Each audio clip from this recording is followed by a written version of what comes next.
Auto पे आ जाता है गुस्सा, अगर कोई और ज़्यादा वो नात भी पड़ रहा है तो वो एक चीज़ है कि आप उसको कंट्रोल भी नहीं कर पाते। आपकी कैफियत जो होती है, एकदम से गुस्सा आ जाता है और बस दिल करता है कि तोड़ दो सब कुछ हम। नहीं वो आप वहाँ से थोड़ी देर के लिए साइड पे चले जाया करें, ठीक है। जब आपकी कैफियत इस तरह की बढ़ रही है कि आप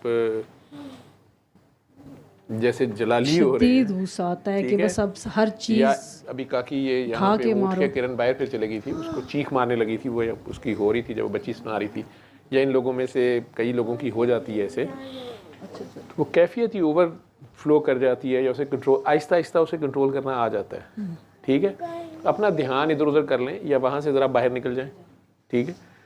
उस टाइम भी कुछ भी बस समझ ब्लैंक और बिल्कुल ना समझ नहीं आता कि इस वक्त, लेकिन ध्यान अपना फोकस वहाँ किया करें जहाँ से सुकून मिलता है, तो वहाँ से फोकस हटता है, ठीक है। फोकस वहाँ ले जाएं, ठीक हो जाता है, ये बात है।